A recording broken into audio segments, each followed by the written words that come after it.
বিসমিল্লাহির রহমানির রহিম। যুগ যুগ ধরে হাজার হাজার ছাত্রছাত্রীদের মুখে উচ্চারিত একটি প্রশ্ন, দৈনিক কত ঘন্টা পড়া উচিত? সম্মানিত দর্শক মণ্ডলী, আপনাদের কি জানা আছে এই প্রশ্নের উত্তর? আমার তো মনে হয় জানা নেই। তাহলে আমার আলোচনার শিরোনাম কেন এটা হলো?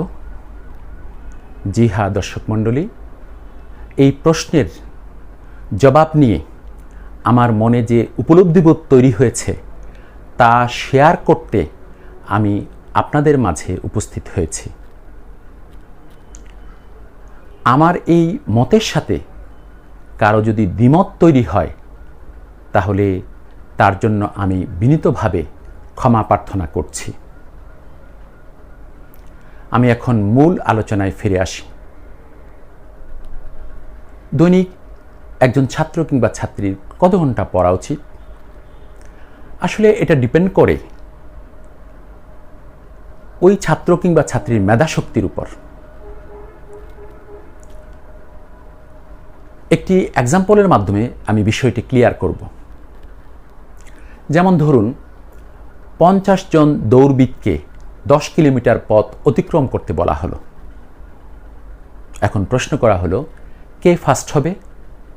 সহজ উত্তর, যার গতি বেশি সেই ফার্স্ট হবে। অবশ্য এক্ষেত্রে সমান সময়ে সবাইকে দৌড় দিতে হবে। ঠিক তেমনিভাবে আমাদের একাডেমিক যে শিক্ষা ব্যবস্থার কথা বলা হয়েছে, সেই শিক্ষা ব্যবস্থা হচ্ছে সরকার কর্তৃক একটি নির্ধারিত সিলেবাস কিংবা টার্গেট। অবশ্য এর জন্য একটি নির্দিষ্ট সময় দেওয়া হয়, যা 1 বছর কিংবা 2 বছর। এই সময়ের মধ্যে আমাদের সকল ছাত্রছাত্রীদেরকে সিলেবাস শেষ করতে হয়। এই সিলেবাস শেষ করতে গিয়ে এক একজন স্টুডেন্টের এক এক রকমের সময়ের প্রয়োজন হয়। যে ছাত্রছাত্রীর মেধাশক্তি বেশি তার হয়তো একটু কম সময়ের প্রয়োজন হয়, যে ছাত্রছাত্রীর মেধাশক্তি বেশি তার কম সময়ের প্রয়োজন হয়, কিন্তু যার মেধাশক্তি কম তার ক্ষেত্রে একটু বেশি সময়ের প্রয়োজন হয়।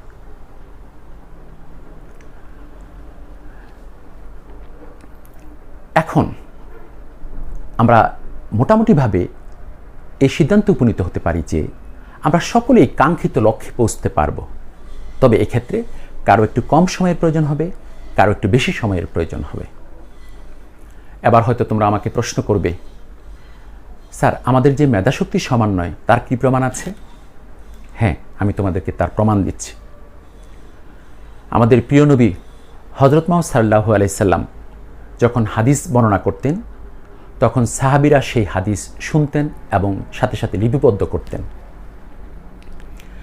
একদিন নবীজি মসজিদে হাদিস বর্ণনা করছিলেন, সাহাবীরা তা লিপিবদ্ধ করছিলেন। যখন হাদিস বর্ণনা শেষ হলো সাহাবীরা চলে গেলেন। নবীজি হঠাৎ করে দেখতে পেলেন মসজিদের কর্নারে একজন সাহাবী মন খারাপ করে বসে আছে। ওই সাহাবীর নাম ছিল আবু হুরায়রা। নবীজি আবু হুরায়রাকে ডাকলেন, হে আবু হুরায়রা, তোমার মন খারাপ কেন? তখন আবু হুরায়রা নবীজিকে বললেন, হুজুর, আপনি যখন কোনো হাদিস বলেন তখন আমি তা শুনি, কিন্তু কোনোভাবেই তা বেশিক্ষণ মনে রাখতে পারি না। কিন্তু আমার পাশে যে সকল সাহাবীগণ রয়েছেন তারা শোনা মাত্রই সেটা মনে রাখতে পারে। এটা দেখে আমার খুব খারাপ লাগে হুজুর। তখন নবীজির এই বিষয়টি শুনে মায়া লাগলো। নবীজি আবু হুরায়রাকে বললেন, হে আবু হুরায়রা, তুমি হাঁ করো। তখন আবু হুরায়রা হাঁ করলেন। নবীজি তখন তার মুখে একটু থুতো মোবারক দিলেন। আবু হুরায়রা সেই থুতো মোবারক খেয়ে ফেললেন। তোমরা কি জানো, এরপর দিন থেকেই আবু হুরায়রা যে সকল হাদিস শুনতেন সাথে সাথেই তা মনে রাখতে পারতেন এবং এই আবু হুরায়রা পরবর্তীতে হাজার হাজার হাদিস মুখস্থ তিনি বর্ণনা করেছেন।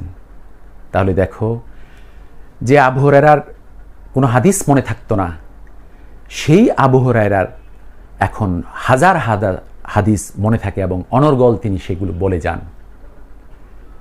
তাহলে কি বোঝা যাচ্ছে? অবশ্যই মেধাশক্তির একটি বিষয় আছে, যে ক্ষেত্রে আবু হুরায়রার আগে ওই হাদিসগুলোর স্মরণ থাকতো না, এখন সেটা আল্লাহর রহমতে সেটাতে এখন অনেক বেশি হাদিস মনে থাকছে এবং তিনি স্মরণ করে তা বলতে পারছেন। আমি আরেকটা উদাহরণ দেব তোমাদেরকে। আমি একটি ক্লাসে যদি একটি গল্প বলি এবং সেই গল্পের চরিত্রগুলো সম্পর্কেও বিস্তারিত বলার পর ওই ক্লাসে যদি আমি ছাত্রছাত্রীদেরকে প্রশ্ন করি, দেখা যাবে যে কিছু সংখ্যক ছাত্রছাত্রী সেই প্রশ্নের জবাব দিতে পেরেছে, বাকি ছাত্রছাত্রী জবাব দিতে পারেনি। তার অর্থ কি এই যে যারা জবাব দিতে পারেনি তারা কোনোদিন পারবে না? একদম না। যারা জবাব দিতে পারেনি তারা যদি পরবর্তীতে এটাকে আরও স্টাডি করে, আরও পরে, তখন দেখা যাবে সেই প্রশ্নের উত্তরগুলো তারাও জবাব দিতে পারবে। তাহলে কি দেখা যাচ্ছে? প্রথম বলার সাথে সাথে শুনেই কিছু সংখ্যক ছাত্রছাত্রী উত্তর দিতে পেরেছে, তারা অনেক অগ্রগামী, অর্থাৎ তাদের মেধাশক্তি বেশি। আর যাদের মেধাশক্তি একটু দুর্বল, তারা আরও সময় দেওয়ার পর তখন তারা বলতে পারছে। এ থেকে প্রমাণিত হয় মেধাশক্তি সকলের সমান নয়। তবে পারবে না এরকম নয়, তাকে একটু সময় বেশি দিলেই সে পারবে। প্রকৃতির এই বিধানকে আমাদেরকে মানতেই হবে এবং এই বিধানকে মেনে নিয়েই আমাদেরকে সামনের দিকে অগ্রসর হতে হবে। আল্লাহ আমাদের এক এক মানুষকে এক এক মেধাশক্তি দিয়ে তৈরি করেছেন, কিন্তু প্রত্যেকটি মানুষের মাঝে তিনি অধ্যবসায়ের যে শক্তি সেটা সমান দিয়েছেন। এই জন্য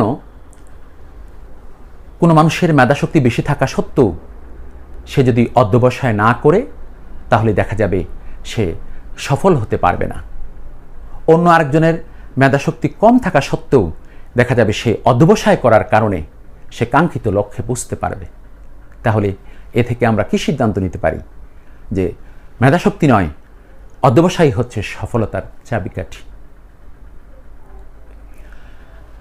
আমাদের মস্তিষ্ক হচ্ছে মাটির মতো। এক এক মাটি যেমন এক এক ধরনের ফসল ফলাতে সক্ষম, ঠিক তেমনিভাবে এক এক ব্রেইন এক একটি বিষয়ের জন্য প্রযোজ্য। যেমন আমার ব্রেইন হতে পারে মেডিকেল সায়েন্স পড়ার জন্য উপযোগী, তোমার ব্রেইন হতে পারে ইঞ্জিনিয়ারিং সায়েন্স পড়ার জন্য উপযোগী, অন্য আরেকজন ছাত্র কিংবা ছাত্রীর ব্রেইন হতে পারে ঐতিহাসিক প্রেক্ষাপট ধারণ করার জন্য উপযোগী।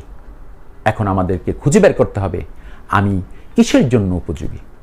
যদি আমরা এটা খুঁজে পেতে পারি যে আমি কিসের জন্য উপযোগী, তাহলে আমাদের জীবন আনন্দদায়ক হবে এবং আমরা সফল হব।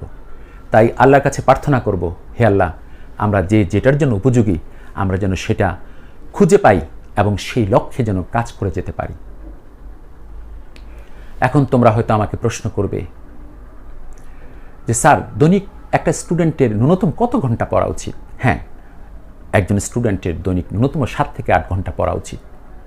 এবার হয়তো তোমরা বলবে স্যার, বেশি হলে কত ঘন্টা পড়া উচিত? হ্যাঁ, এটা ডিপেন্ড করে ওই ছাত্র কিংবা ছাত্রীর ফিজিক্যাল ফিটনেসের উপরে। যদি তোমার ফিজিক্যাল ফিটনেস বেশি থাকে তাহলে তুমি 10-12 ঘন্টাও পড়তে পারো, এবং যত বেশি পড়তে পারবে জ্ঞান অর্জনের ক্ষেত্রে সেটাই সবচেয়ে ভালো।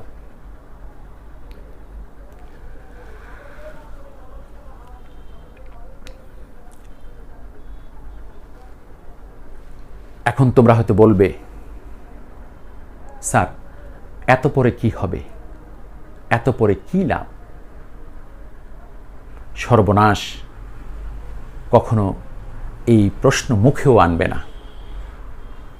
ছাত্রজীবনে লাভ কিংবা লোকসানের হিসাব করতে নেই।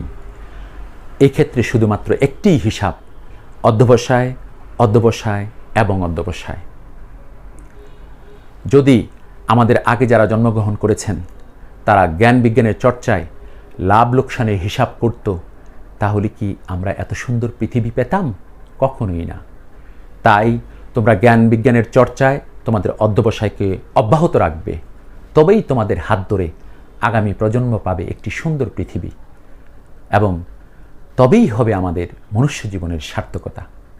পরিশেষে আমি শুধু একটি কথাই বলবো, আল্লাহ তাআলা আমাদেরকে যে এবিলিটি দিয়েছেন সেই এবিলিটির সবটুকু দিয়ে আমরা আমাদের লক্ষ্যে কাজ করে যাব, তবেই আমরা সফল হব, নতুবা নয়।